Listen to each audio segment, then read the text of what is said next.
Hey, this is Stacia, and we are going to finish up set 7 of my flashcards. Um, I haven't looked at these final 3 in a long time, so hopefully I'll kind of know what's going on. But if not, I think it'll be a good exercise for all of us. Okay, so this position is flashcard 7. It's called middle game plan. All right, let's have a look at my explanation. Okay, it says, what is the best move and why? Okay, so if you want to pause your video, you can do so, but I'm going to think this through as well. Okay, so what is the best move here? Let's talk about this position. What's going on here? So we are black, and we have a nice little triangle structure here. Now, one thing I noticed right away is that almost all the pawns are on light squares. That means that our dark square bishop is a little more valuable. He's the good bishop, and this is the bad bishop. So immediately I would think that, trading this bishop off for this bishop might be an idea. Okay, but what other moves could we possibly play here? Well, we have pawn pushes. We could try to improve this knight. We can improve this knight. Yeah, I have a hard time believing that knight e4 isn't a good move. I guess, white would just defend the pawn. Like here or something, or here. They could defend pretty easily. And I am kind of scared to move this knight. I'm challenging the knight on f3 that wants to come to e5.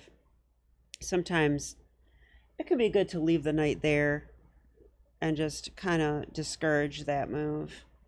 But this is also a fine way to do it, to just put your own knight in the center.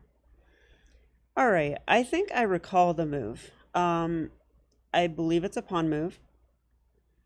And yeah, it doesn't look natural to me, which means that this is very important for me to understand. So I believe it's the move a5, but let's understand why. Okay, if we go a5, it's a pawn break. Okay, and I do like pawn breaks. I play them all the time, but I don't do it on the flanks that often. But a5 is a pawn break. Okay, so it attacks this pawn. Now, why is that important? I would think that if we do take on b4, white is going to take back with the pawn. And, well, I see the problem now. We're going to win that pawn. So that's pretty cool. So that must be part of it. Now, if white took back and we didn't win the pawn, then I actually think it's kind of an improved structure for them. This pawn's weak, but it's also hard to attack. I mean, it's hard to attack multiple times. We can attack it once, but they can defend a lot probably. So we're not gonna like attack and win it. They could also push at any moment. So yeah, it feels like a lost cause to call that weak. I'm not gonna call it weak. But I guess the b4 point is weak. So we attack it a second time. Now, when I do a pawn break, I have 3 questions that I ask. And yes, I do go through these in my real games. I say, what happens if they take? What happens if they push past? And what happens if they do something else, like defend it, for example? All right, well, if they take it, then my queen comes to a5. That's kind of nice for my queen. Or my rook could come to a5 and we could pile up on a4. That indeed would be a weak pawn then. The downside is this might be weak, but it looks mobile still. And yeah, so that looks pretty good. I think, I don't need more than this. I would play that because now we have this followed by this. And yeah, and you guys are probably laughing at me. Queen can't go here. Look at that bishop. Yeah, we've got a sniper in the bushes back there. Okay, so a5 looks good if they take. Now what happens if they push past? Well, if they push past, I could take it, and they could take back. And yeah, that's probably weak. So that seems like an improvement. I get a pass pawn on a5, and because my c pawn would be going to the b file, now this is weak, because once the file's opened up, I like attacking that a lot better.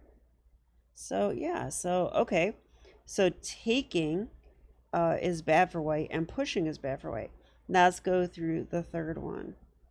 The third one is what happens if they ignore it. Well, we already figured out that if they do something else, like let's say they just plop their knight in the center, I think we'll take it. We'll just take it, and we'll win a pawn.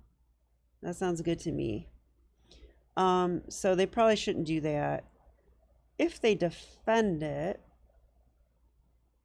let's see, how could they defend it?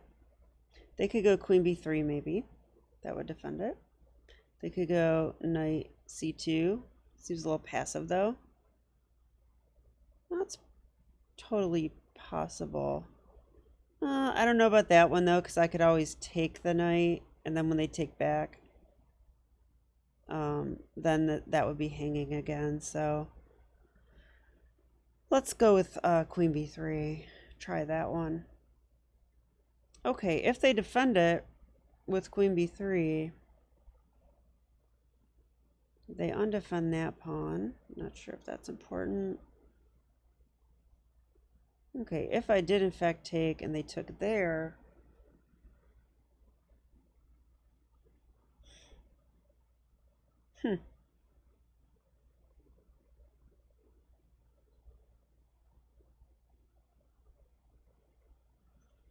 I guess I'm not sure. All right, so time for us to actually look at the answers, but I do think that this move is probably correct. All right. Okay, so it looks like I have some commentary, so let's follow the lines I give. It says a5 pawn break, and this attacks the b pawn a second time. Now what happens if they take? What happens if they push? What happens if they do something else? Okay, I wrote that in. Okay, I give this move. B takes a5. It says queen takes a5. Bishop d2 defending. Knight e4 attacking again.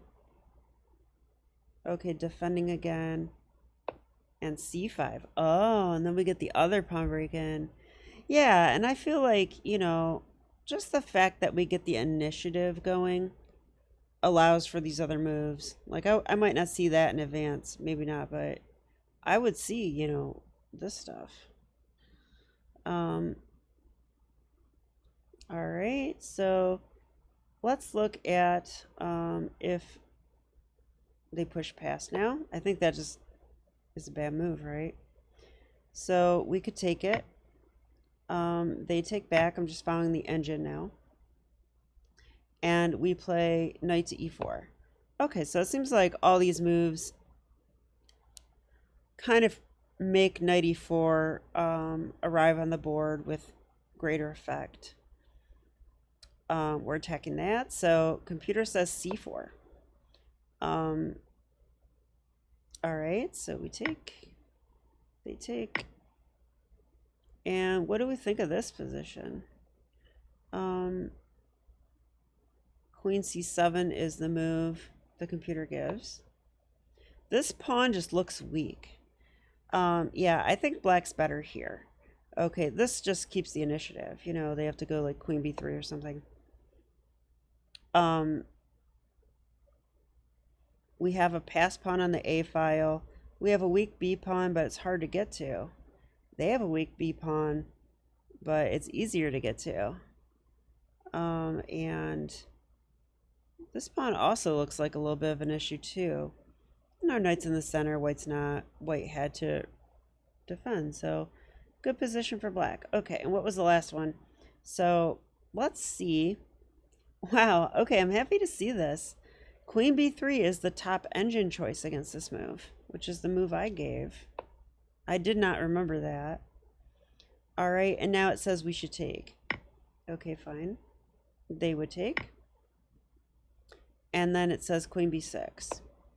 All right, so we're attacking this a second time. I would think, you know, knight d2. That's not what the computer wants. It wants bishop d2. Yeah, develop the bishop and defend the pawn, of course, right? And then how do we proceed? Oh, knight e4 for sure. Now knight e4.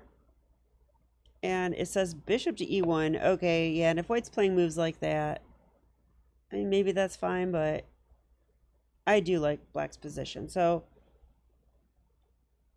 basically this flashcard was, in this position, I had no idea what to do. So I made a flashcard of what to do. And it turns out that I had this very strong pawn break to give black an advantage. Okay, let's go to the next flashcard. This one's called Beautiful Mora Tactic. All right, I gotta turn the engine off. Okay, it says, what's the best winning move for white? The best winning move for white. Okay, so there's more than one, but what's the best one? Okay, pause your video if you want. I'm gonna start going through my thought process.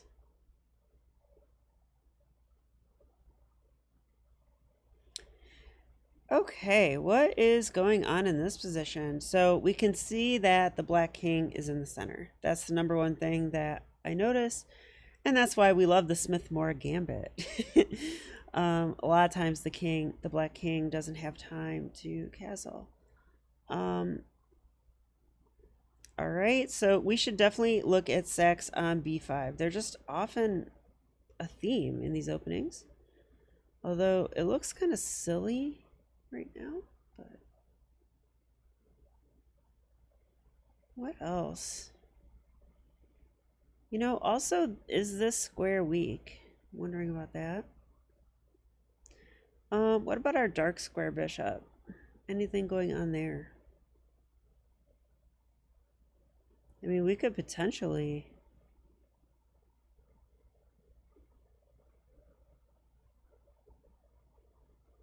get a knight to c7, right?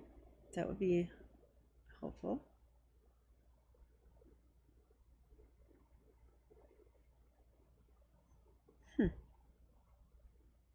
Also, yeah, knight d5 should be looked at too, but I mean, at first glance, I don't see anything. But that's why I made the flashcard, because I did not see it. So what's going on? How do we get a winning move? It could be knight takes b5. It could be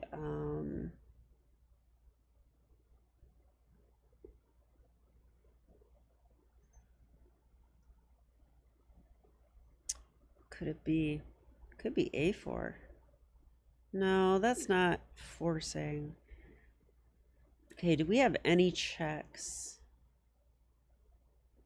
Oh, wait a minute. So we should look at checks and captures, right? Okay, we have this check. That looks silly. I don't I don't see anything with that check. Go away, arrow.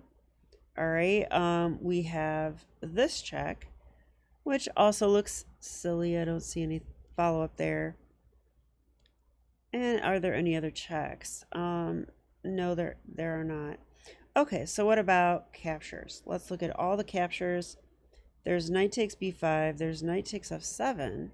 There's bishop takes e6. Okay, and now that we've spotted some captures, these sacrifices look especially interesting to me. Those two. I'm drawn to those because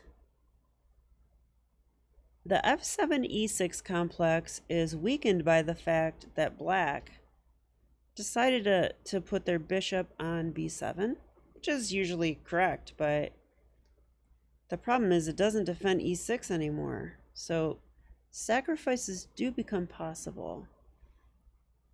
So I also noticed the queen is lined up with the king. So, okay, let's calculate a little bit.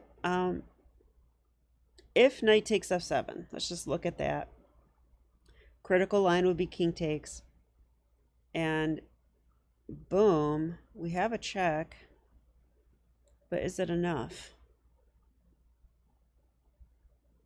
Is it enough?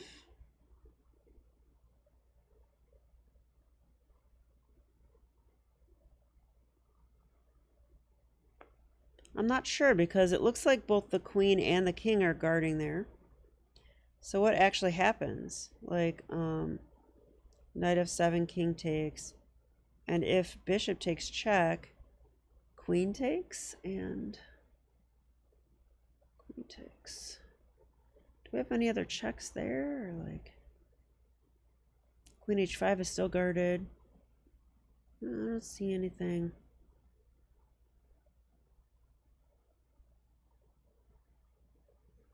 Okay, I'm not sure about that. I'm tired. Okay, how about bishop takes e6. If queen e6, I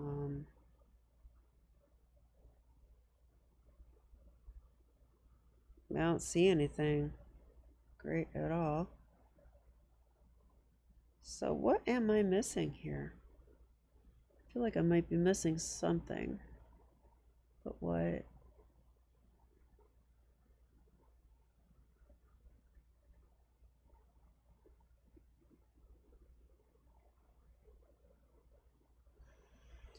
Okay, I'm at a loss. I'm actually going to look up the answer because I don't want to bore you guys. It is knight takes f7. Okay. But why though? Okay, I turned the engine back off. Knight takes f7. Now I would think king takes. Okay, now we have to refute that move. Oh, I just noticed something. This pawn is pinned. I think I recall something now. I do remember this. Okay. I believe it's the move rook to d6. What a cool move. This is interference. So we're cutting the queen off from e6. And that solves our problem of, you know, queen takes e6. Because if the queen takes this, we actually have a bishop guarding it. So they would lose heavy material. But if they don't take it, let's say they move the queen, I will move here. It's probably not the best, but let's just do that.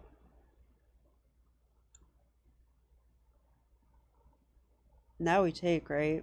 With a bishop maybe, or with a queen.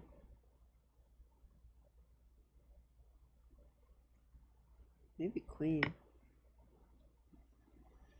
And if they take with a bishop, which seems really critical, again, we have this. And I think black's in huge trouble now. Like, not only does it attack the king, which is nice, and wins a pawn, but it attacks this again. So we're actually going to win that bishop. So I'm going to turn the engine back on. Yeah, it's knight takes f7, and the best move is castles, which is funny. Like, okay, if they castled there, what on earth would I do? I would probably take on e6 with the bishop. Wow, that's wrong. The best move is knight to g5. What's wrong with this move? The problem is rook takes f7. Wow. Rook takes f7, and then if we take this, black is equal.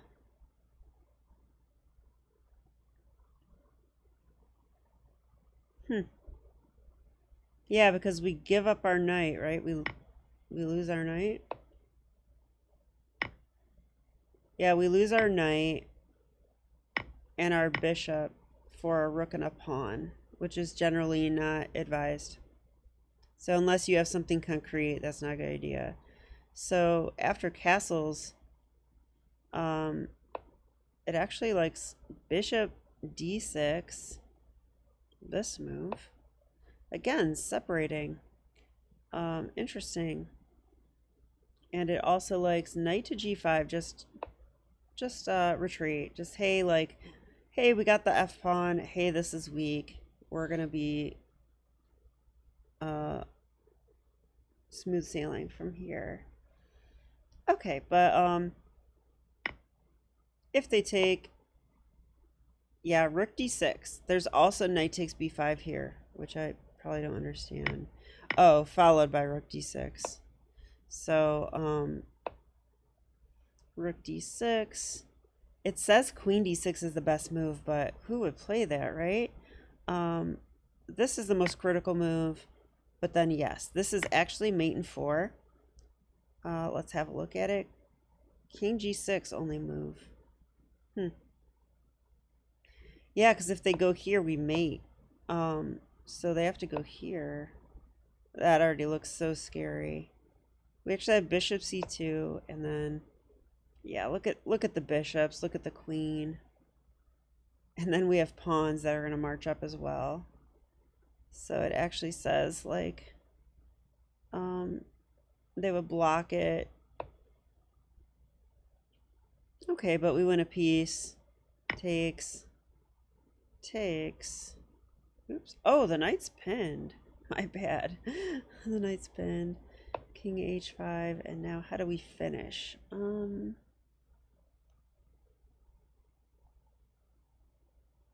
Ooh, I think it's this. Queen h3. We cover that square. Bishops do the rest. Okay, so that was a beautiful tactic. So just to summarize, like here, rook d6, double exclam. Then when they take, we have forced mate. Pretty amazing. All right, next one. And this is the final flashcard. Sorry if I'm being thorough today. I'm in that kind of mood, but now I'm getting tired. Okay, this one is improvement on the Tall Mora game. Okay, so Mikhail Tal played a game, and he played the Smith-Morra Gambit. So, of course, that's the game I want to know. And so I should know this game, but I should also know where he could have improved, because of course there was no computers then. So let's have a quick look at this, right? Also, let me know if you would enjoy it if I made videos on games like this, like in more detail. Like, we're gonna fly through it, but okay, this all looks normal so far. When they put the pawn here, you know, queen e2, rook d1 is the plan, and Tal played it. So I like to see this. Okay, now when the queen goes to c7, we have two ideas. This, which isn't really available, this might be possible, and we want to do that too. So he played that. Oh, okay, and I remember this. Okay, so this is the first deviation from my games. This knight e5 move is usually possible.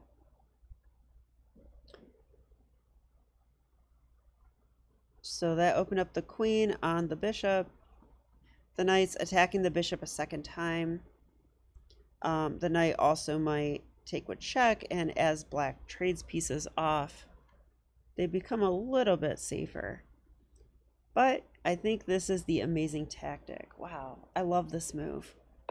Bishop b5 check. What the heck? And Toph found that move. Like, usually, you know, if you're taking the b pawn, that's one thing. But to just stick your bishop on a square that's guarded by a pawn, that's pretty amazing. So let's look at this. Bishop b5 check. Oh, and it says Nabult played this move, knight e5 blockading. What is the move Esserman gives on why? What is the move Tal played? Oh, so I missed the question. So this is where the improvement is. So Tal played bishop b5 check. Oh, no, he didn't. He played bishop b3. Okay, so there's the difference. Tal played bishop b3 and didn't find that crazy move. And after bishop e7, Rook AC1, Queen B8. Tall played Knight to D4. This is how the Tall game went. And it says it's about equal. Now later, Tall finds some some good stuff and wins, of course. But we're going to look at Esserman's improving move. This move. Wow, so cool. So I guess against this Knight D5 blockading move, we play Bishop B5 check. So what's going on? If they take, now we have to take the knight. And I do believe the reason is we don't want to allow them to take. So we take them. They have to take with a pawn. So that's nice. So now the E file is open. Our bishop is attacked. But this also looks like a pretty forcing move. So maybe we can throw that in. Yes, we can. And then black should probably move their queen. Okay, let's say there. And here we go. It says Queen B8 loses. Wow. Queen to C4 is the winning move. The idea is that, wow, what a cool move. So they could take the bishop. That's one thing. But if they do, Knight C7 check. That looks pretty good. The other thing is that if and when we take this pawn, the queen cannot take because we'll take this bishop with check. And that looks like it's going to be mate very soon, right? Like here and then checkmate. So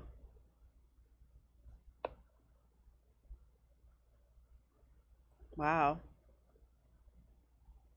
So if they take here, yes, Knight C7 check. And the best move is to take with the queen. If they go King E7, we actually just mate them right away. Like just Queen C5 checkmate. That's pretty. I like how the knight is taking away that square. Okay. So they obviously can't take the bishop, so they go here. Trying desperately to castle, but even here we have a move. We can play bishop takes E5 exclam. So again, queen takes, we go here. Oh wait, that would be guarded by the rook. What am I talking about? Must have to do with Knight C7. All right, well, let's look here. Knight C7 there. We take the rook. Knight D7. Oh, I remember this now. Now we take the bishop with check. This bishop blocks. That's mate. So they actually can't play that move, right?